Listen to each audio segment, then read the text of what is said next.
નમસ્કાર મિત્રો, જો તમે ચેનલ પર નવા છો તો ચેનલને સબસ્ક્રાઇબ કરી લો। સાથે જ જો તમને આ વિડીયો પસંદ આવે તો વિડીયોના અંતે તેને લાઇક અને શેર કરવાનું ભૂલશો નહીં। તો ચાલો આગળ વધીએ આજની વધુ એક લેટેસ્ટ હોરર સ્ટોરી તરફ। મિત્રો, એક વખત હું એક એવા માણસને મળ્યો જેના ગળામાં એક પાટિયું લટકેલું હતું અને તેના પર લખેલું હતું કે મને ટોકવાની ભૂલ ન કરતા। આખરે શું હતી તે માણસની કહાની અને તેના ગળામાં લટકતી તખ્તીનો શું અર્થ હતો તે જાણવા માટે વિડીયોમાં અંત સુધી જોડાયેલા રહો।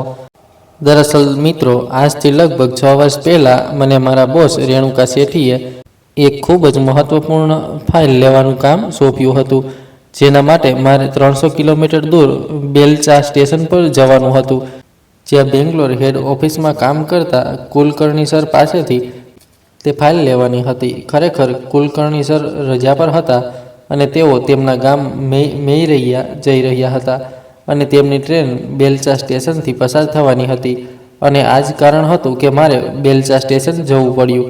કુલકર્ણી સરની ટ્રેન બેલચા સ્ટેશન પર રાત્રે 1 વાગે પહોંચવાની હતી। ઓર્ડર મળતા જ હું બેલચા સ્ટેશન માટે રવાના થઈ ગયો અને સાંજના 7 વાગ્યા સુધીમાં હું બેલચા સ્ટેશન પહોંચી ગયો। આમ તો આ સ્ટેશન નાનું હતું, પણ ચારે તરફ ઘણી હરિયાળી હતી, સાથે સ્ટેશનની બહાર બજાર પણ હતું, જેના કારણે ત્યાં ઘણી ચહલપહલ હતી। હું સમય કરતાં ઘણો વહેલો પહોંચી ગયો હતો, તેથી મેં મારો બાકીનો સમય બહાર બજારમાં ફરીને વિતાવવાનું નક્કી કર્યું અને જ્યારે હું બેલચા સ્ટેશનથી નીકળીને બજારમાં દાખલ થયો ત્યારે સૌથી પહેલાં મારી નજર તે દુકાન પર પડી જ્યાં ગરમા ગરમ સમોસા અને રસદાર જલેબીઓ તળાઈ રહી હતી। સમોસા અને જલેબી પર નજર પડતાં જ મને ભૂખ લાગી અને મારા પગ તે દુકાન તરફ વળ્યા। દુકાન પર પહોંચતા જ મેં દુકાનદારને 1 પ્લેટ સમોસા અને જલેબી લગાવવા કહ્યું। મેં હજી ઓર્ડર આપ્યો જ હતો કે ત્યાં એક માણસ આવ્યો, જેણે ગ્રામ્ય ધોતી અને કુર્તો પહેર્યો હતો અને તેના ગળામાં એક તખ્તી પણ લટકતી હતી, જેના પર લાલ રંગથી લખેલું હતું, મને ટોકવાની ભૂલ ન કરતા। હજી મારી નજર તેના ગળામાં લટકતી તખ્તી પર જ હતી કે ત્યાં તે દુકાનદારને કંઈ પણ કહ્યા વિના તે માણસને એક જોડો આપ્યો અને પછી તે માણસ ત્યાંથી ચાલ્યો ગયો। તે માણસના જતાં જ તે દુકાનદારે મને કહ્યું, ધ્યાનથી વાંચી લીધું ને તે તખ્તી પર જે લખ્યું હતું? તે દુકાનદારના આ કહેતા જ મેં કહ્યું, હા, વાંચી તો લીધું, પણ તે કોણ છે અને તે પોતાના ગળામાં તે તખ્તી લટકાવીને કેમ ફરે છે? હવે મારા આ સવાલ કરતાં જ તે દુકાનદારે કહ્યું, તે પોતાની સજા ભોગવી રહ્યો છે, જ્યાં સુધી તે જીવતો રહેશે આવો જ રહેશે। જેમ તે દુકાનદારે સજાનો ઉલ્લેખ કર્યો તો મેં તરત જ આગળનો સવાલ પૂછતા કહ્યું, સજા? કેવી સજા? મારા આ સવાલ પર તે દુકાનદાર પહેલાં થોડો સ્મિત કર્યો અને પછી બોલ્યો, જુઓ ભાઈ, તમે તમારા કામથી કામ રાખો, બસ એટલું ધ્યાન રાખજો કે જ્યાં સુધી તમે અહીં છો તે માણસને ટોકવાની ભૂલ ન કરતા, નહીં તો તમારી સાથે પણ તે જ થશે જે બાકીના લોકો સાથે થયું છે। તે દુકાનદારની આ ચેતવણી પછી મેં તેને ફરી કોઈ સવાલ પૂછવાનું યોગ્ય ન માન્યું, કારણ કે હું સમજી ગયો હતો કે આ દુકાનદાર થોડો ખડૂસ છે। ખેર, મેં મારા સમોસા જલેબીનો સ્વાદ માણ્યા પછી ત્યાંથી આગળ વધ્યો। બજાર ખૂબ મોટી હતી, તો બજારમાં ફરતા ફરતા ક્યારે 7 વાગ્યાથી 11 વાગ્યા ખબર જ ન પડી। ઘડિયાળમાં સમય જોયા પછી હું પાછો બેલચા સ્ટેશન પર પરત ફર્યો અને પ્લેટફોર્મ પર લાગેલી એક બેન્ચ પર જઈને બેસી ગયો। જો કે સ્ટેશન પર હજી ઘણા લોકો હતા, પણ જેમ જેમ સમય વીતતો ગયો તેમ તેમ સ્ટેશન શાંત થતું ગયું અને લગભગ 1 વાગ્યા સુધીમાં સ્ટેશન પર ગણ્યા ગાંઠ્યા લોકો જ રહ્યા હતા। ખેર, મારું ધ્યાન તો કુલકર્ણી સરની ટ્રેનના આવવા પર હતું, પણ હજી સુધી તે ટ્રેન આવી નહોતી। હજી હું કુલકર્ણી સરને કોલ કરવા જઈ રહ્યો હતો કે ત્યારે જાહેરાત થઈ કે ગોમુખી એક્સપ્રેસ તેના નિર્ધારિત સમયથી 2 કલાક મોડી ચાલી રહી છે। આ જાહેરાત સાંભળીને મેં મારો ઈરાદો બદલી નાખ્યો અને ચૂપચાપ ત્યાં બેસી રહ્યો। પછી આ દરમિયાન એક ટ્રેન ત્યાં આવીને ઊભી રહી અને તે ટ્રેનમાંથી 3 છોકરાઓ ઉતર્યા અને તેઓ મજાકમાં જ એકબીજાને ગાળો આપતા સ્ટેશનમાંથી બહાર નીકળી ગયા। તેમના સ્ટેશનમાંથી બહાર ગયાના લગભગ 5 મિનિટ પછી ટ્રેન પણ ત્યાંથી ચાલી ગઈ અને ટ્રેનના ત્યાંથી જતાં જ મને પ્લેટફોર્મ પર ફરીથી તે તખ્તીવાળો માણસ ફરતો દેખાયો। ખબર નહીં તેના પર નજર પડી ગઈ। મારી નજર તેના પર જ સ્થિર થઈ ગઈ અને જ્યારે તે માણસે નોંધ્યું કે હું તેને તાકી રહ્યો છું તો તે મારી તરફ વધવા લાગ્યો। તે માણસને પોતાની તરફ આવતો જોઈને મેં ઝટકા સાથે મારી નજર તેના પરથી હટાવી અને પાટાઓ તરફ જોવા લાગ્યો, પણ જ્યારે તે માણસ એ જ બેન્ચ પર આવીને બેસી ગયો તો હું થોડો સબકાઈ ગયો અને મનોમન વિચારવા લાગ્યો કે હવે ખબર નહીં તે માણસ શું બોલશે, પણ તે માણસે મને કંઈ કહ્યું નહીં. તે બસ ચૂપચાપ બેસી રહ્યો, જાણે તે મારા ટોકવાની રાહ જોઈ રહ્યો હોય. પછી થોડી વારની શાંતિ પછી જ્યારે મને લાગ્યું કે પરેશાન થવા જેવું કંઈ નથી, તો હું પણ નોર્મલ થઈ ગયો અને તે માણસ તરફ જોતા હસ્યો અને મારા હસતા જ તે માણસ પણ હસ્યો. તેના હસતા જ મને લાગ્યું કે હવે વાતચીત શરૂ કરવાનો આ સારો મોકો છે. પણ તે પહેલાં હું તે માણસને કંઈ પૂછું કે ત્યાં જ એક છોકરો દોડતો આવ્યો અને તે માણસને સવાલ પૂછતા કહ્યું, અરે અંકલ, તમે મારા મિત્ર શ્લેષને જોયો છે? તેણે વાદળી ટી શર્ટ અને કાળી જીન્સ પહેરી છે. જેમ તે છોકરાએ વાદળી ટી શર્ટ અને કાળી જીન્સ કહ્યું તો મને અચાનક યાદ આવ્યું કે આ તો તે જ છોકરાઓ છે જે થોડીવાર પહેલાં એકબીજાને ગાળો આપતા ટ્રેનમાંથી ઉતર્યા હતા. આ પહેલાં હું તે છોકરાને કંઈ પૂછી શકું કે મારી બાજુમાં બેઠેલો તે માણસ જેને તે છોકરાએ તેના મિત્ર વિશે પૂછ્યું હતું તે બેન્ચ પરથી ઊભો થયો અને તે સ્ટેશનની બીજી તરફ ઈશારો કરતો બોલ્યો, પાટાઓની પેલે બાર ઝાડ પાછળ એક કૂવો છે, તેમાં જ તારા મિત્રનું અડધું શરીર પડ્યું છે. તે માણસના આ કહેતા જ તે છોકરો ચીસ પાડતા બોલ્યો, તમે આ શું બકવાસ કરી રહ્યા છો? તેના આ કહેતા જ તે માણસ બોલ્યો, મારી વાત ક્યારેય ખોટી નથી થઈ, જો વિશ્વાસ ન હોય તો જઈને જોઈ લો. આટલું બોલીને તે તકતી પહેરેલો માણસ ત્યાંથી હસતો ચાલ્યો ગયો અને હું ત્યાં બેઠો એ જ વિચારતો રહી ગયો કે આખરે ભલા આ કેવો માણસ છે જે કંઈ પણ બોલીને ચાલ્યો ગયો. ખેર, આ દરમિયાન તે છોકરાનો ત્રીજો મિત્ર પણ ત્યાં આવી ગયો અને તેના આવતા જ જ્યારે તે પહેલા છોકરાએ તેને જણાવ્યું કે એક માણસે કહ્યું છે કે શ્લેષની અડધી બોડી સામે એક કૂવામાં છે, તો તે છોકરો આ સાંભળીને હસી પડ્યો અને પછી હસતા હસતા બોલ્યો, અલિયા યાર, કોઈ પાગલ હશે તે ભલા આવું કઈ રીતે બની શકે? તું વધારે વિચાર નહીં, તે અહીં ક્યાંક હશે, ચાલ સરખી રીતે શોધીએ તેને. આપસમાં વાતચીત કર્યા પછી તે બંને ત્યાંથી આગળ વધી ગયા અને હું ત્યાં જ તે બેન્ચ પર બેઠો રહ્યો. પણ હવે મારા મગજમાં તે સમોસા જલેબીવાળાની દુકાનની વાત ગૂંજવા લાગી હતી.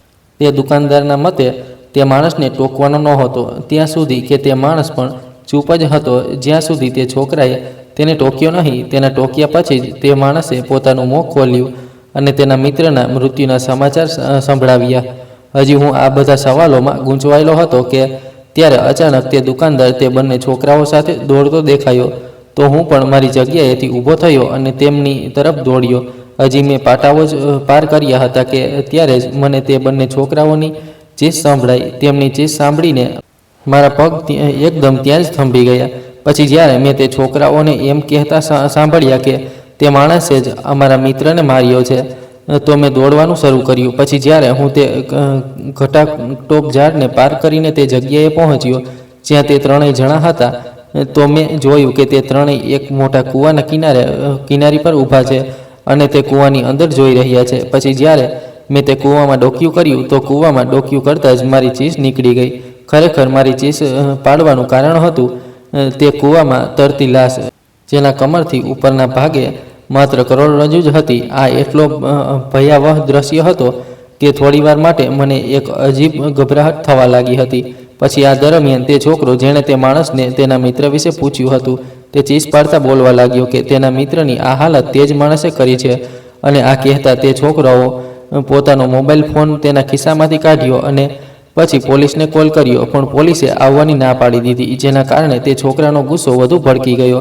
હજી તે બંને ગુસ્સામાં જ હતા કે ત્યારે જ તે દુકાનદારે કહ્યું, જુઓ, હજી તો માત્ર તમારા મિત્રનો જીવ ગયો છે, પણ હવે તમારો વારો છે. તમે નથી જાણતા કે તમે કેટલી મોટી ભૂલ કરી છે.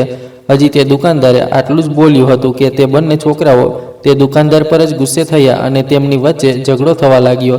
મેં વચ્ચે બચાવ કરવાની પણ કોશિશ કરી, પણ તે બંને છોકરાઓનો ગુસ્સો તેમના કાબુ બહાર જઈ ચૂક્યો હતો, જેના કારણે ક્યારેક મૌખિક લડાઈ હાથાપાઈમાં બદલાઈ ગઈ, ખબર જ ન પડી. પણ જ્યારે અચાનક તે છોકરો જેણે તે માણસને તેના મિત્ર વિશે પૂછ્યું હતું તે બેહોશ થઈ ગયો, તો તેમની લડાઈ શાંત થઈ ગઈ. ત્યાં સુધી કે તે દુકાનદારે જ તરત એમ્બ્યુલન્સ બોલાવી અને તે બંનેને હોસ્પિટલ મોકલી આપ્યા. તે બંનેના હોસ્પિટલ ગયા પછી હું તે દુકાનદારની સાથે તેની દુકાન પર ગયો, કારણ કે તે હાથાપાઈમાં તેને પણ ચોટ આવી હતી. તો એવામાં હું બસ તેની થોડી મદદ કરવા માંગતો હતો. સાથે જ હવે એ પણ જાણવા માંગતો હતો કે હવે શું થશે, પણ તેની દુકાન પર પહોંચતા જ તે દુકાનદારે મને બેસવા કહ્યું અને પોતાનું નામ જણાવતા કહ્યું, મારું નામ ગગન છે અને તે માણસ જેના કારણે તે છોકરાનો જીવ ગયો છે તે છે કિરમંડ, એક એવું જીવ જે દેખાય છે તો આપણા માણસો જેવું, પણ તે આપણા માણસોથી ઘણું અલગ છે. તે દુકાનદાર ગગનના આ કહેતા જ મેં સવાલ કરતાં પૂછ્યું, એનો મતલબ એ છે કે તે છોકરાને તે તકતીવાળા માણસે માર્યો છે જેનું નામ તમે કિરમંડ કહી રહ્યા છો? મારા આ સવાલ કરતાં જ તે દુકાનદારે કહ્યું, ના, કિરમંડે તેને નથી માર્યો, પણ તે છોકરાના મોતનું કારણ કિરમંડ જ છે, કારણ કે તેના મિત્રએ કિરમંડને તેના મિત્ર વિશે પૂછીને તે નિયમને તોડી નાખ્યો જે નિયમથી કિરમંડ બંધાયેલો છે. તે ક્યારેય કોઈ માણસને પહેલાં નહીં ટોકે, પણ જો કોઈએ તેને ટોક્યો તો પછી તે પોતાનું મોં એટલે કે મોતનો દરવાજો ખોલશે. મિત્રો, દુકાનદાર ગગનની વાત હજી પણ મને સ્પષ્ટપણે સમજાતી નહોતી. હમણાં જ એક છોકરાની દર્દનાક હત્યા થઈ હતી, પણ અહીંના લોકોને તો છોડો, પોલીસને પણ કોઈ ફરક નહોતો પડી રહ્યો. ખેર, આ દરમિયાન કુલકર્ણી સરનો કોલ આવ્યો અને જેવો મેં કોલ રિસીવ કર્યો તે તરત જ તે ગુસ્સે થતાં બોલ્યા, અરે તમે ક્યાં રહી ગયા? ટ્રેન નીકળી જશે ત્યારે આવશો. તેમના આ કહેતા જ્યારે મેં એક નજર મારી ઘડિયાળ તરફ જોઈ તો મેં જોયું કે 3 વાગી ચૂક્યા છે. આ હંગામાને કારણે મને તો મારા કામનું જ ધ્યાન ન રહ્યું. ખેર, હું તરત ગગનની દુકાનમાંથી ઊભો થયો અને સ્ટેશન તરફ દોડ્યો. સ્ટેશનમાં દાખલ થતાં જ મારી નજર સીધી કુલકર્ણી સર પર ગઈ જે ટ્રેનના ગેટ પર ઊભા હતા અને તેમના પર નજર પડતાં જ હું તેમની પાસે ગયો. આ પહેલાં હું મારી મોડું થવા બદલ માફી માગું કે તેમણે મને એક ડોક્યુમેન્ટ આપતા કહ્યું, હમણાં તો તને પાછા જવાની કોઈ ટ્રેન નહીં મળે. આગલી ટ્રેન હવે સવારે 7 વાગ્યાની છે, પણ તું અહીં ઊભો ન રહેતો. તું આજ માટે કોઈ ધર્મશાળા જોઈ લે. આ પહેલાં હું આ વિશે તેમને કંઈ પૂછું કે આ દરમિયાન ટ્રેને ચાલવાનું હોર્ન આપ્યું અને આ સાથે કુલકર્ણી સર તેમની બર્થ તરફ ચાલ્યા ગયા. ટ્રેનના ત્યાંથી ગયા પછી જ્યારે મેં આગલી ટ્રેન વિશે પૂછ્યું તો ખરેખર આગલી ટ્રેન સવારે 7 વાગ્યાની જ હતી. હવે એવામાં મારે હજી 4 કલાક કાઢવાના હતા. એવામાં મેં સ્ટેશનના તે ખૂણા તરફ પ્રયાણ કર્યું જ્યાં કેટલાક લોકો ચાદર ઓઢીને સૂતા હતા. આમ તો કુલકર્ણી સરે મને અહીં ઊભા રહેવાની ના પાડી હતી, પણ 4 કલાકની જ તો વાત હતી. ઉપરથી હવે સવાર પણ થવાની હતી, તો મને ન લાગ્યું કે અહીં ઊભા રહેવામાં કોઈ મુશ્કેલી છે. એટલે હું તે જ લોકોની બાજુમાં જઈને દિવાલ સાથે કમર ટેકવીને બેસી ગયો અને સવારના 7 વાગ્યાની રાહ જોવા લાગ્યો. જો કે હજી પણ મારું ધ્યાન વારંવાર સ્ટેશનની તે તરફ જઈ રહ્યું હતું જે બાજુ તે કૂવો હતો, જે કૂવામાં તે છોકરાની અડધી લાશ તરી રહી હતી. ખબર નહીં તે છોકરા સાથે આવું કોણે અને કેમ કર્યું હશે. ઉપરથી તે તકતીવાળો માણસ જેને ગગન દુકાનવાળો કિરમન કહે છે, તે ખબર નહીં કઈ આફત છે.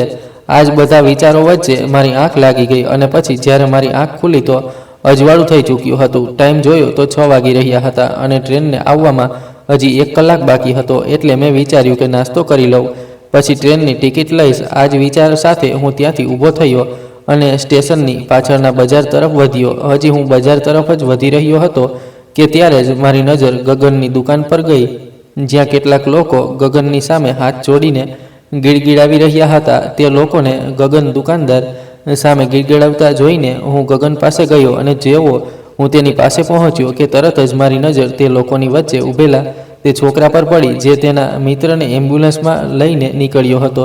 હજી હું તે છોકરા તરફ જ જોઈ રહ્યો હતો કે ત્યારે જ તે છોકરાની પણ નજર મારા પર પડી ગઈ અને મને જોતાં જ તે છોકરો મારી તરફ ઈશારો કરતા તેની બાજુમાં ઊભેલા માણસને બોલ્યો, અંકલ, આ ભાઈએ પણ શ્લેષની લાશ જોઈ હતી તે કૂવામાં. આ પણ તે સમયે અમારી સાથે જ હતો. તે છોકરાના આ કહેતા જ તે માણસ જેની આંખો આંસુઓથી ભરેલી હતી તે બિલખતો મારી સાથે બોલ્યો, બેટા, તે સાચે જ મારા દીકરા શ્લેષની લાશ તે કૂવામાં જોઈ હતી? તે માણસના આ પૂછતા જ જેવો મેં તેને જવાબ આપવા માંગ્યો કે તરત જ દુકાનદાર ગગન વચ્ચે ગુસ્સે થતાં બોલ્યો, તમને લોકોને સમજમાં નથી આવતું? આ વિશે વાત ન કરો, નહીં તો બધા જ મરી જશો. હજી તો બસ તે છોકરા વિશે વિચારો જે હોસ્પિટલમાં છે. આ પહેલાં તે પણ પોતાનો જીવ ગુમાવે.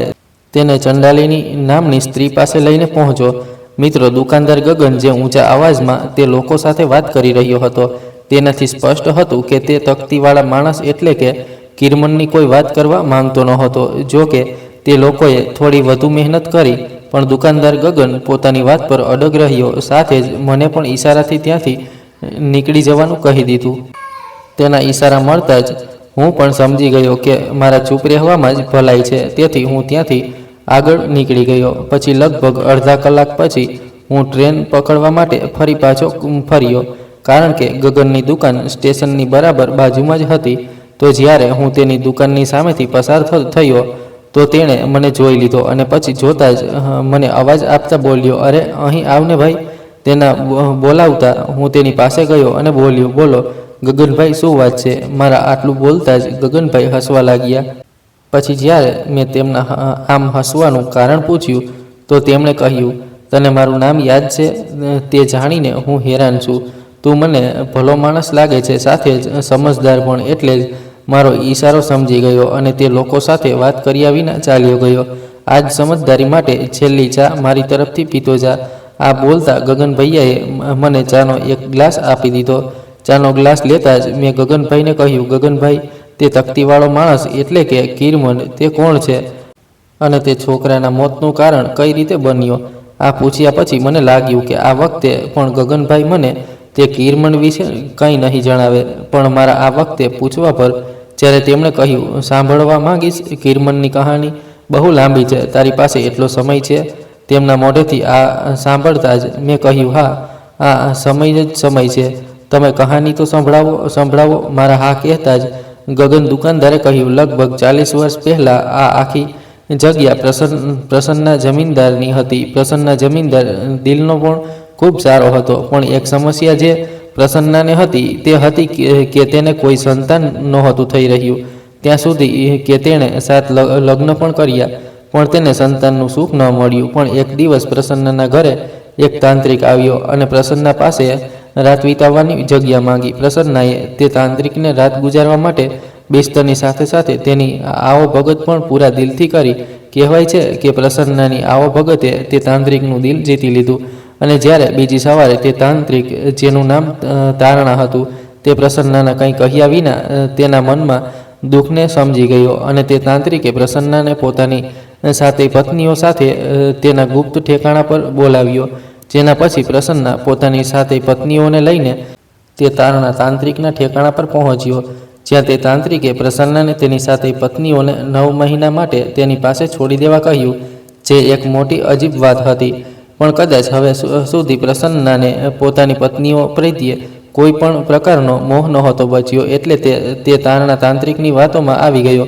પણ આ વાત અહીં જ પૂરી નહોતી થઈ. તે તાંત્રિકની આગલી શરત હતી કે તે પોતાની 7 પત્નીઓનું તેમના જીવતા જીવ પિંડદાન કરી દે અને તેમને મરેલી માની લે. આ બધું કર્યા પછી બરાબર જ્યારે 9 મહિના પસાર થઈ જાય તો આવીને પોતાની પત્નીઓ સાથે પોતાના કુળનો દીપક પણ સાથે લઈ જાય. પ્રસન્નાએ બરાબર આવું જ કર્યું. તેણે પોતાની 7 પત્નીઓને મરેલી માની લીધી અને તેમનું પિંડદાન પણ કરી દીધું અને આતુરતાથી 9 મહિના વિતાવવાની રાહ જોવા લાગ્યો. સમય વીતતો ગયો, પણ વીતતા દરેક દિવસની સાથે પ્રસન્ના બદલવા લાગ્યો. તે દિવસ રાત મનોમન કંઈ ને કંઈક બબડાટ કરતો રહેતો. પછી જ્યારે 9 મહિનાનો સમય પૂરો થયો તો તે તાંત્રિક પાસે પોતાના બાળકને લેવા ગયો, જ્યાં તેને બાળક તો મળ્યું, પણ 7 ટુકડાઓમાં. પણ આશ્ચર્યની વાત એ હતી કે તે 7 ટુકડાઓમાં જીવ હતો. પ્રસન્નાએ જ્યારે આ જોયું તો તે તાંત્રિક પર ભડકી ગયો અને ગુસ્સામાં બોલ્યો, આ શું કર્યું તે મારી સાથે? હું આવા બાળકના શું કરીશ જે 7 ટુકડાઓમાં વહેંચાયેલું છે? પ્રસન્નાના આ કહેતા જ તે તાંત્રિકે કહ્યું, એમાં મારી કોઈ ભૂલ નથી. જો તારી માત્ર એક જ પત્ની હોત તો આ બાળક ટુકડાઓમાં નહીં પણ આખું હોત, પણ હું તેને બરાબર કરી શકું છું જો તારી ઈચ્છા હોય તો. તે તાંત્રિકના આ કહેતા જ પ્રસન્નાએ તરત જ તે બાળકને બરાબર કરવાનું કહ્યું. પ્રસન્નાના આ કહેતા જ તે તાંત્રિકે કહ્યું, પણ તેના બદલામાં તારે તારી 7 પત્નીઓને મને બિલ ચડાવવી પડશે. પણ ખબર નહીં તે સમયે પ્રસન્નાએ શું વિચાર્યું કે તે તાંત્રિકની તે વાત પણ માની ગયો. જેના પછી તે તાંત્રિકે પ્રસન્નાની 7 પત્નીઓને બલિના રૂપમાં ગ્રહણ કરી લીધી અને તે 7 ટુકડાઓને જોડીને એક આખું બાળક બનાવી દીધું, જેનું નામ તે તાંત્રિકે કીરમન રાખ્યું. તે રાત્રે પ્રસન્ના તે બાળકને તો લઈ આવ્યો, પણ તેના પછી એક બીજી ભયાનક સિલસિલો શરૂ થયો. જ્યારે તે બાળક બોલવા લાગ્યો તો તે બાળક એટલે કે કીરમન જ્યારે કોઈની સાથે વાત કરતો તો તે વ્યક્તિ ખૂબ જ દર્દનાક મોત મરતો. આ ઘટનાએ લોકોની અંદર ડરની સાથે સાથે આક્રોશ ભરી દીધો અને નક્કી કરી લીધું કે તેઓ કીરમનને મારી નાખશે. પણ મુશ્કેલીની વાત એ હતી કે કોઈ તે બાળક સાથે સીધું ભીડવા માંગતું નહોતું, કારણ કે સીધું ભીડવાનો મતલબ માત્ર મોત હતું. તો એવામાં ગામવાળાઓએ લલકી ચિંડાલીની પાસે પહોંચ્યા, જેના પછી તે લલકી ચિંડાલીનીએ પોતાની શક્તિઓના દમ પર તે બાળકને એક બંધનમાં બાંધી દીધો, જે બંધન અનુસાર કિરમન ક્યારેય પોતાનું મોં પહેલાં નહીં ખોલે અને કોઈ તેને ટોકવાની ભૂલ ન કરે. તેથી તે પોતાના ગળામાં આખી જિંદગી એક તકતી પણ પહેરી રાખશે, જેના પર લખેલું છે, મને ટોકવાની ભૂલ ન કરતા. દોસ્તો, તે ગગન દુકાનદારની પૂરી વાત સાંભળીને મારા તો રૂંવાટા ઊભા થઈ ગયા હતા. આમ તો આ બધી વાત સાંભળવામાં ખોટી લાગી રહી હતી, પણ એવું નહોતું. જે મેં રાત્રે જોયું અને અનુભવ્યું તેનાથી મને વિશ્વાસ થઈ ગયો હતો કે કિરમનની કહાણી સાચી છે. ખેર, આ પછી હું 7 વાગ્યાની ગાડીથી પાછો ફર્યો, સાથે જ ઘણા સવાલો લઈને, જેમ કે લલકી ચિંડાલીની કોણ હતી અને તે તારના તાંત્રિક કોણ હતો, સાથે જ તે છોકરાનું શું થયું જે હોસ્પિટલમાં દાખલ હતો. મને એ નથી માલુમ કે મને આ બધા સવાલોના જવાબ મળશે કે નહીં, પણ તમારું શું કહેવું છે આ ઘટના વિશે તે તમે અમને કોમેન્ટ બોક્સમાં જરૂર જણાવો. તો દોસ્તો, આ કહાનીમાં બસ આટલું જ. તો ચાલો આગળ વધીએ આજની વિડીયોમાં વધુ એક હોરર સ્ટોરી તરફ, જે એક ટ્રક ડ્રાઈવરની છે. દોસ્તો, લગભગ રાતના 2:30 વાગી રહ્યા હતા અને હું મારી ટ્રકને હાઈવે પર 32ની લાંબી અને સુમસામ સડક પર ચલાવી રહ્યો હતો. દૂર દૂર સુધી માત્ર કાળી શાહી જેવો અંધકાર ફેલાયેલો હતો અને મારી ટ્રકની હેડલાઇટ તે અંધારાને કાપતા આગળનો થોડોક રસ્તો બતાવી રહી હતી. તે રાતની ઠંડી હવા કંઈક વધારે જ તેજ હતી અને દરેક ઝોકાની સાથે એવું મહેસૂસ થઈ રહ્યું હતું જેમ કોઈ અદૃશ્ય વસ્તુ મારા ટ્રકના કાચ પર આંગળીઓ ફેરવી રહી હોય. હું કલાકોથી થોભ્યા વિના ચલાવી રહ્યો હતો, પણ થાક કરતાં વધારે એક અજીબ બેચેનીનો અહેસાસ મારી પાછળ પાછળ ચાલી રહ્યો હતો. તે માર્ગ પર તે સમયે કોઈ ગાડીનું ન હોવું સામાન્ય વાત નહોતી, પણ તે રાત્રે હાઈવે પર એવું લાગી રહ્યું હતું જેમ જાણી જોઈને ખાલી કરી દેવાયો હોય, જેમ કોઈ અજાણી ચેતવણીને બધાએ સમજી લીધી હોય અને હું જ તે મૂર્ખ હતો જે રસ્તા પર આગળ વધતો જતો હતો. હેડલાઇટના ઝાંખા પ્રકાશમાં સડક પર ઉતરતી ધૂળ મને વારંવાર આ વાતનો અહેસાસ કરાવતી હતી. આ રસ્તો સામાન્ય નથી. દૂર ક્યાંક જૂના વીજળીના ખાંભોમાંથી આવતી ઝણઝણાટી સંભળાઈ રહી હતી, જે હવા સાથે મળીને એક અજીબ ડરામણી લય બનાવી રહી હતી. લગભગ 10 મિનિટ પછી અચાનક મારી નજર કંઈક એવું જોઈને થંભી ગઈ, જે કોઈ સામાન્ય રાત્રે કદાચ કોઈનું પણ દિલ ધ્રુજાવી દે. સડકની વચ્ચોવચ્ચ મારી હેડલાઇટના ઘેરામાં એક નાની છોકરી બેઠેલી દેખાઈ. લગભગ 7 કે 8 વર્ષની, સફેદ ફ્રોક પહેરેલી, ઘૂંટણને ગળે લગાવીને નમેલી, જેમ કલાકોથી ત્યાં જ બેઠી હોય. તેનો ચહેરો હેડલાઇટના ખૂણામાં જ દેખાઈ રહ્યો હતો, સ્પષ્ટ નહીં, પણ એટલું જરૂર કે તે છોકરી સંપૂર્ણપણે એકલી હતી. આ સમયે આ સુમસામ હાઈવે પર કોઈ છોકરીનું હોવું અશક્ય હતું. દોસ્તો, ટ્રક ધીમે ધીમે તેની નજીક પહોંચવા લાગી અને સડકની સફાઈ મને સ્પષ્ટ દેખાવા લાગી. છોકરી બિલકુલ સ્થિર બેઠી હતી. ન તો તેમાં કોઈ હરકત હતી અને ન તો કોઈ ડર, અને સાથે જ ન કોઈ ગભરાહટ. બસ એક એવી ચૂપ્પી કે જેમ તે આ ખાલી સડકનો જ હિસ્સો હોય. મારા અંદર ડરની લહેર દોડી ગઈ, પણ એક ઇન્સાનિયત પણ જાગી જે કહી રહી હતી કે આટલી રાત્રે કોઈ બાળકને આમ છોડી ન શકે. સડકના તે હિસ્સા પર હું રોકાઈ ગયો અને ટ્રકનું એન્જિન બંધ થતાં જ આસપાસનો સન્નાટો તરત જ વધારે ઘેરો થઈ ગયો, જેમ કે કોઈએ બધા અવાજો ગળી લીધા હોય. પછી હું ટ્રકમાંથી નીચે ઉતર્યો અને હવાનો એક ઠંડો ઝોકો સીધો મારા ચહેરા પર લાગ્યો. મને એવું લાગ્યું જેમ હવામાં કોઈના શ્વાસ ફળી ગયા હોય. પણ હું છોકરી તરફ આગળ વધતો ગયો. જેવો હું તેની નજીક પહોંચ્યો તો એવું મહેસૂસ થયું કે તેની આસપાસની હવા ટ્રકવાળી જગ્યા કરતાં ઘણી વધારે ઠંડી છે, પણ તેના માથાની પાસે જમીન પર અજીબ ગોળ નિશાન બનેલા હતા, જેમ કોઈ તેને ત્યાં ઘસડીને લાવ્યું હોય અથવા તે પોતે વારંવાર તે જ જગ્યાએ ફરતી રહી હોય. જ્યારે હું તેની પાસે પહોંચ્યો તો તેણે કોઈ પ્રતિક્રિયા ન આપી. તે બસ એ જ રીતે માથું ઝુકાવીને બેઠી રહી. મને લાગ્યું કે તે બેહોશ અથવા આઘાતમાં છે, તો મેં તેને સાવધાનીથી ઊંચકી અને મારી ટ્રક સુધી લાવ્યો. તેનું શરીર બહુ ઠંડુ હતું, એટલું ઠંડુ કે એવું લાગી રહ્યું હતું જેમ તેને કલાકોથી નહીં પણ કેટલાય દિવસોથી કોઈએ સ્પર્શ જ ન કર્યો હોય. મેં તેને ટ્રકની પાછળની સીટ પર સુવડાવી દીધી અને આગળ જઈને મારું એન્જિન સ્ટાર્ટ કર્યું. જેવું એન્જિન ચાલુ થયું તો કંઈક અજીબ થયું. ટ્રકની બધી લાઇટો એક પળ માટે ઝડપથી ઝબકવા લાગી અને પછી સામાન્ય થઈ ગઈ. હું તેને બેટરીની સમસ્યા સમજીને અવગણીને આગળ વધ્યો, પણ થોડી મિનિટો પછી અહેસાસ થયો કે મારું જીપીએસ અચાનક જ સિગ્નલ ખોઈ ચૂક્યું હતું. સ્ક્રીન પર ફક્ત એક અજીબ કાળી લાઇન ફરી રહી હતી, જે કોઈ દિશા તરફ ઇશારો નહોતી કરી રહી. સડક પણ અચાનક જ અપરિચિત લાગવા લાગી. જ્યાં સીધી હાઈવેની પટ્ટી હોવી જોઈતી હતી, હવે ત્યાં વળાંકવાળા બોર્ડ વિના, ચિહ્ન વિનાના રસ્તાઓ દેખાવા લાગ્યા. ત્યારે મેં વિચાર્યું કે કદાચ હું ભૂલથી કોઈ અંદરના રસ્તે વળી ગયો છું. પણ આ અશક્ય હતું, કારણ કે મેં ક્યારેય એક્સિલેટર પરથી પગ હટાવ્યો જ નહોતો. સડક આગળ અંધારામાં વધતી જતી હતી. તેની દિશામાં હું પોતે જ ખેંચાતો જતો હતો, જેમ કોઈ અદૃશ્ય તાકાતે સ્ટેરિંગ પકડી લીધું હોય. દૂર દૂર સુધી કોઈ ઘર, દુકાન કે માળખું દેખાઈ રહ્યું નહોતું. આસપાસ બસ ઘેરા વૃક્ષો અને તેમની વચ્ચે વહેતી કાળી હવા, જે ક્યારેક ક્યારેક ટ્રકની બારી સાથે ટકરાઈને અજીબ અવાજ પેદા કરી રહી હતી. પછી થોડા કિલોમીટર બાદ અચાનક જ મને કેબિનની પાછળથી હળવા સરકવાનો અવાજ આવ્યો, જેમ કોઈ ધીમેથી પોતાની જગ્યા બદલી રહ્યું હોય. મેં શીશામાંથી જોવાની કોશિશ કરી તો તે છોકરી ત્યાં જ સૂતેલી દેખાઈ, પણ તેની પોઝિશન થોડી બદલાયેલી હતી. આ શક્ય હતું કે ટ્રકના ઝટકાથી તે હલી ગઈ હોય, પણ તે સમયે મારી ધબકારા પૂરી ગતિથી દોડી રહ્યા હતા. હવા અચાનક વધારે ઠંડી થઈ ગઈ, કારણ કે આટલા ઠંડા ઝોકા તો પહાડી રસ્તાઓ પર પણ નહોતા લાગતા. પછી મારી ટ્રક એક જગ્યાએ જઈને પોતે જ ઊભી રહી ગઈ, જ્યારે કે મેં બ્રેકને સ્પર્શ પણ નહોતો કર્યો. સડકની બંને તરફ ઘેરા વૃક્ષો હતા, એવા કે જેમ તેમની જળ સડકને ગળી લેવા માંગતી હોય. અંધારું પણ વધી ગયું હતું. ત્યારે મને ટ્રકની પાછળથી એક બીજો અવાજ સંભળાયો. આ વખતે તે અવાજ સંપૂર્ણપણે સ્પષ્ટ હતો. તે કોઈ નાની આંગળીથી બારી પર ટીક ટીક કરવાનો અવાજ હતો. હવે આ સાંભળતા જ મારી ગરદનની પાછળ એક કંપન દોડી ગઈ. હું સ્થિર થઈને બેઠો રહ્યો, શ્વાસ ધીમો કરતા, જેમ જરાક પણ હલચલ કરવાથી કંઈક જાગી જશે. તે અવાજ ધીમે ધીમે તેજ થતો ગયો અને પછી અચાનક જ તે બંધ થઈ ગયો. આટલા ઘેરા સન્નાટામાં ખામોશી પણ વધારે ભયાનક લાગી રહી હતી. પછી થોડી જ પળો પછી ટ્રકની પાછળની સીટમાંથી એક ખૂબ જ ધીમો સ્પષ્ટ શ્વાસ લેવાનો અવાજ મને સંભળાયો. આ એવો અવાજ હતો જેવો કોઈ ઊંઘમાંથી ઉઠતી વખતે લે છે. હું હિંમત કરીને પાછળ ફર્યો, પણ ટ્રકની અંદરનો અંધકાર એટલો ઘેરો હતો કે હું ફક્ત તેના સફેદ ફ્રોકનો થોડોક હિસ્સો જ જોઈ શકતો હતો. ફ્રોકનો કિનારો હલી રહ્યો હતો, જેમ કોઈ ધીમે ધીમે બેસવાની કોશિશ કરી રહ્યું હોય.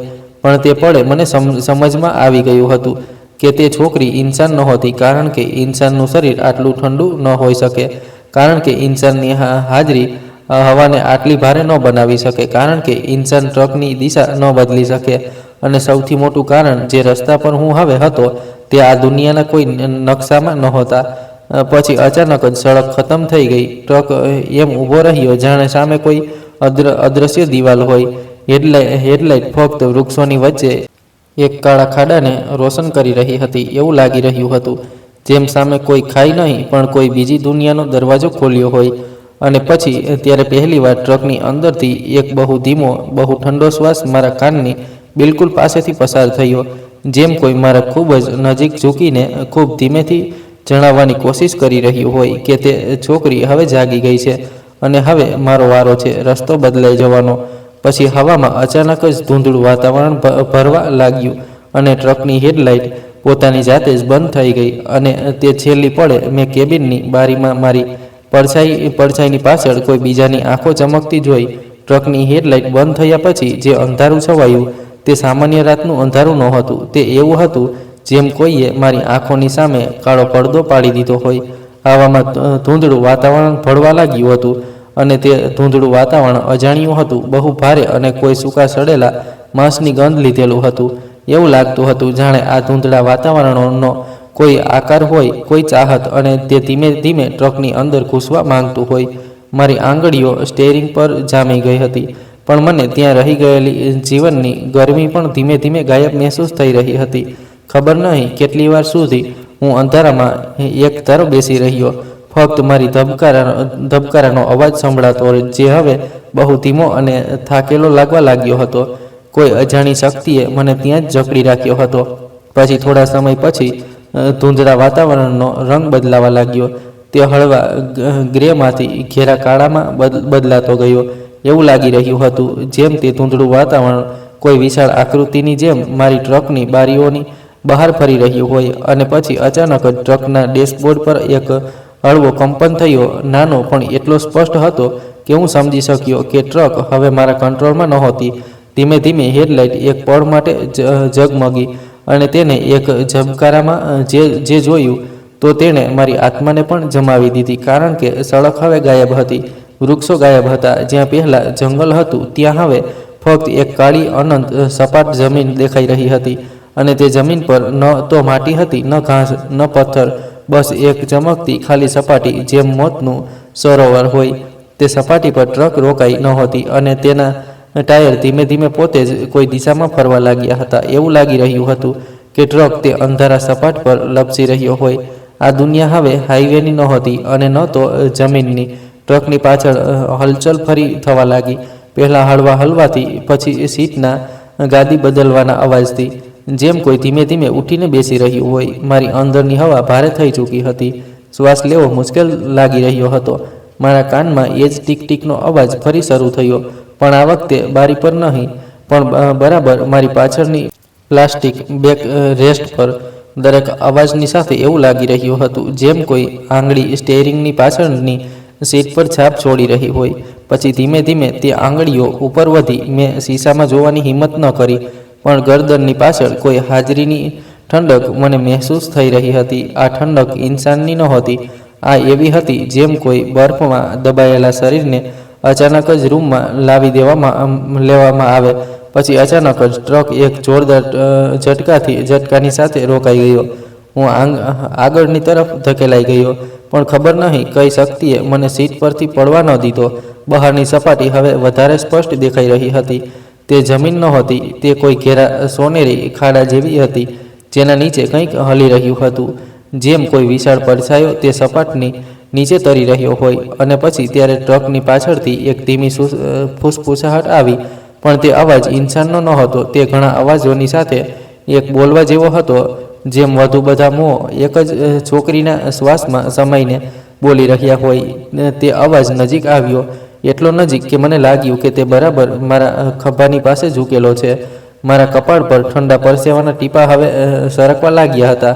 પછી અચાનક જ ટ્રકની અંદરની હવા એકદમથી રોકાઈ ગઈ, જેમ કોઈએ આખા વાતાવરણનો દમ ઘોંટી દીધો હોય. અને પછી ત્યારે પાછળની સીટ પર બેઠેલી તે આકૃતિ ઉઠીને ઊભી થઈ ગઈ. તેના ઊભા થવાનો અવાજ એટલો ધીમો હતો કે ફક્ત ગાદીના દબાવા અને પાછા ઊભા થવાનો અવાજ જ સંભળાયો. પણ તે અવાજની પાછળ છુપાયેલી ભયની ઊંડાઈ એવી હતી કે મારા શ્વાસ પોતે જ મારી છાતીમાં અટકી ગયા. પછી ધીમે ધીમે તેની પડછાઈ ટ્રકના ફ્રન્ટ ગ્લાસમાં દેખાવા લાગી. તે કોઈ છોકરી નહોતી. ઓછામાં ઓછું તેની છાયા લાંબી, વાંકી ચૂકી અને કોઈ આસમાન આકારની હતી. એવું લાગતું હતું જેમ તે ઘણી આકૃતિઓનું ભેળસેળવાળું રૂપ હોય, જે એક ઇન્સાનના શરીરમાં કેદ થવાની કોશિશ કરી રહ્યું હોય. તેના સફેદ ફ્રોકના કિનારા હવે જમીનને સ્પર્શ નહોતા કરી રહ્યા, પણ હવામાં હળવા હળવા ઝૂલી રહ્યા હતા, જેમ કોઈ અદૃશ્ય લહેર પર તરી રહ્યા હોય. પછી તેણે માથું ઝુકાવ્યું તો હું હજી પણ તેને સીધો જોઈ નહોતો શકતો. ફક્ત તેનું પ્રતિબિંબ પણ કોઈ પડછાઈની જેમ સ્થિર નહોતું. તેનો ચહેરો જેમ ધૂંધળા વાતાવરણમાં હલી રહ્યો હતો, ક્યારેક લાંબો તો ક્યારેક પહોળો તો ક્યારેક આંખો વિનાનો. એવું લાગી રહ્યું હતું જેમ કે તે કોઈ ચહેરો શોધી રહી હોય જેને તે પોતાનો કહી શકે. અને તે પળે મને અહેસાસ થયો કે તેણે મને કેમ પસંદ કર્યો, કારણ કે હું તેને ઊંચકીને ટ્રકમાં લાવ્યો હતો, કારણ કે મેં તેને રાત્રે તેનો રસ્તો બદલી નાખ્યો હતો. તો હવે તે મારો રસ્તો બદલવા આવી હતી, હંમેશા માટે. ટ્રક ફરીથી હલવા લાગી, પણ આ વખતે ઉપરની તરફ, જેમ તે અંધારી સપાટ જમીન કોઈ ભમરીની જેમ ખુલી રહી હતી.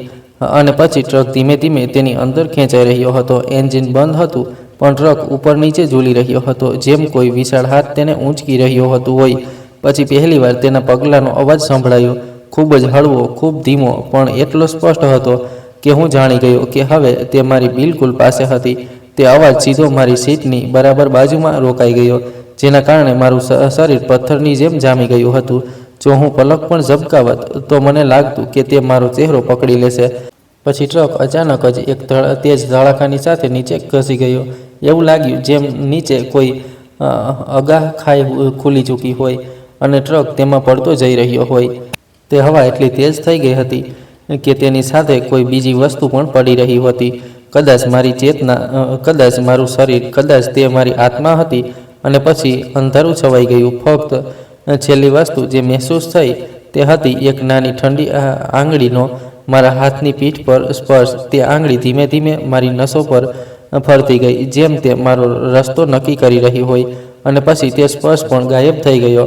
જ્યારે મને હોશ આવ્યો તો મારી ટ્રકની ચાવી હાઈવે 32ના કિનારે પડી હતી. ટ્રક ગાયબ હતો અને GPS, મોબાઈલ અને મારો સામાન બધું જ ગાયબ હતું. બસ હું એકલો જ સડક પર પડ્યો હતો, તે જગ્યાએ જ્યાંથી મારો રસ્તો ક્યારેક બદલવાનું શરૂ થયું હતું. પણ સૌથી ડરામણું આ નહોતું. સૌથી ડરામણું હતું તે નાનકડો કાળા કોલસા જેવો હાથનો નિશાન, જે હવે પણ મારા જમણા હાથની પીઠ પર બળેલા જેવો દેખાઈ રહ્યો હતો, અને જે સવાર સુધીમાં મીટવાને બદલે વધારે ઘેરો થતો ગયો. જેમ તે છોકરી હજી પણ મારી સાથે હોય, જેમ તેનો રસ્તો હજી પૂરો જ ન થયો હોય.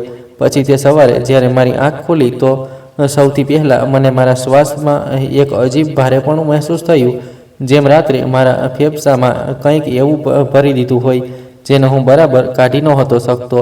દોસ્તો, હાઈવે 32 મારી સામે શાંત અને સામાન્ય દેખાઈ રહ્યો હતો, પણ તેની ખામોશી હવે એવી નહોતી જેવી છેલ્લા કેટલાય વર્ષોથી હું મહેસૂસ કરતો આવ્યો હતો. આ ખામોશીમાં એક એવી પરછાઈ હતી જે મારા આસપાસ ઘસાતી ચાલી રહી હતી, અદૃશ્ય હોવા છતાં ખૂબ જ જાણીતી. પણ મારો ટ્રક ગાયબ હતો અને હું ફક્ત તે ટાયરની હળવી રેખાઓને જ જોઈ શકતો હતો, જે થોડી દૂર સુધી જતી રહી અને અચાનક જ હવામાં ગાયબ થઈ જતી હતી. જેમ તે કોઈ એવા રસ્તા પર ચઢી ગયો હોય જેને આ દુનિયાની જમીને ક્યારેય નહોતો જાણ્યો. મારા જમણા હાથ પર એ જ બળેલું નિશાન હતું, નાનું, પણ એના આકાર હવે કોઈ બાળકની આંગળીના નિશાન જેવો નહોતો લાગી રહ્યો. તે ફેલાઈ રહ્યો હતો જેમ કોઈ બળેલા વૃક્ષનો નાનો છોડ મારી ત્વચા પર વધવા લાગ્યો હોય. હું હાઈવે પર ચાલતો રહ્યો, એ વિચારતા કે કદાચ આસપાસ કોઈ મદદ મળી જાય. પણ હું જેટલો આગળ વધતો એટલો જ એક અજાણ્યો ડર મારા પાછળ કદમતાલ કરતો રહ્યો. એવું મહેસૂસ થઈ રહ્યું હતું જેમ કોઈ મારો પીછો નથી કરી રહ્યું, પણ મારી સાથે સાથે ચાલી રહ્યું હોય, પગ વિના, વજન વિના, ફક્ત હાજરીના રૂપમાં. પછી થોડીક દૂરી પર એક ઢાબો દેખાયો, પણ તે બંધ હતો. પણ બહાર પડેલી ખુરશીઓ પર રાતની ભેજ હતી. પણ સૌથી અજીબ તે વસ્તુ હતી જેણે મારા પગને જકડી દીધા હતા. એક નાનકડું ઢીંગલી જેવું ટેડી જે ખુરશી પર રાખેલું હતું. એ જ ટેડી જે મેં રાત્રે તે જ છોકરીની પાસે જોયું હતું. એ જ ફાટેલો કાન, એ જ ગંદી પીળી રિબન.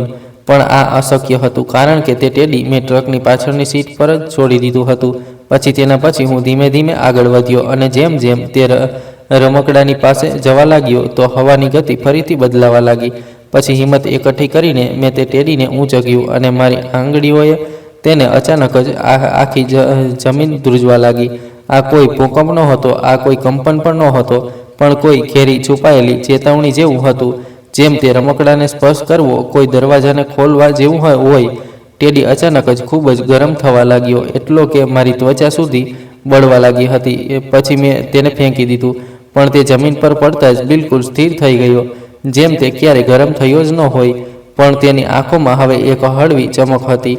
તે ચમક ઇન્સાનની નહોતી, તે એવી હતી જેમ કોઈ પડછાઈમાં છુપાયેલો જીવ હોય, જીવ કોઈ રમકડાની અંદર ડોકિયું કરી રહ્યો હોય. પછી ધીમે ધીમે મારી આસપાસની હવા બદલાવા લાગી, અને ઢાબો સવારનો નહોતો લાગી રહ્યો. સૂર્યનો પ્રકાશ હળવો થવા લાગ્યો, જેમ કોઈ અદૃશ્ય પડદો તેની સામે ઊભો થઈ ગયો હોય. મને આ અહેસાસ થવામાં વાર ન લાગી કે હું ફરીથી તે જ દુનિયામાં દરવાજા પર ઊભો હતો જ્યાં મારો ટ્રક ગાયબ થયો હતો, કારણ કે મારા જમણા હાથ પર બળેલું નિશાન અને ધબકવા લાગ્યું, જેમ કોઈ નાનું હૃદય ત્વચાની નીચે ધક ધક કરી રહ્યું હોય. દરેક ધબકારાની સાથે એક ઠંડી લહેર મારા પૂરા શરીરમાં ફેલાઈ રહી હતી. એવું લાગી રહ્યું હતું જેમ તે નિશાન ફક્ત એક ડાઘ નહીં, પણ એક કડી હતી જે મને તે દુનિયા સાથે જોડી રહ્યું હતું, જેને મેં રાત્રે ભૂલથી સ્પર્શ કરી લીધો હતો. તે અચાનક જ મારા કાનની બિલકુલ પાસે એક ખૂબ જ ધીમી પણ ખૂબ જ સ્પષ્ટ શ્વાસની હલચલ મને સંભળાઈ. તે અવાજ ખાલી હવામાંથી નહોતો આવી શકતો, પણ તે કોઈ જીવિત કે મૃત વસ્તુનો સંકેત હતી. પણ મેં પાછળ ફરવાની કોશિશ ન કરી. મારી હિંમત હવે પૂરી થઈ ચૂકી હતી. હું ફક્ત શ્વાસ રોકીને ઊભો રહ્યો, અને ત્યારે જ મારી ગરદનની પાછળ એક કંપનભરી ઠંડક દોડી, એટલી ઠંડી કે મારી કરોડરજ્જુના દરેક હિસ્સાએ તેને મહેસૂસ કર્યો. તે છોકરી ફરી ત્યાં જ હતી. હું તેને જોઈ નહોતો શકતો, પણ તેની હાજરી દરેક બાજુ હતી. ઢાબાની છતના ખૂણેથી એક પડછાઈ ધીમે ધીમે લાંબી થવા લાગી, જેમ કોઈએ તેને ખેંચીને જમીન સુધી ઉતારી હોય. તે પડછાઈ કોઈ ઇન્સાનના આકારની નહોતી, વાંકી ચૂકી, તૂટી ફૂટી, કોઈ બાળક અને કોઈ મોટાની વચ્ચે અટકેલી, જેમ કોઈએ બે અધૂરા શરીરને જોડીને એક રૂપ બનાવી દીધું હોય. તે પડછાઈ ધીમે ધીમે સરકીને બરાબર મારા પગ પાસે રોકાઈ ગઈ.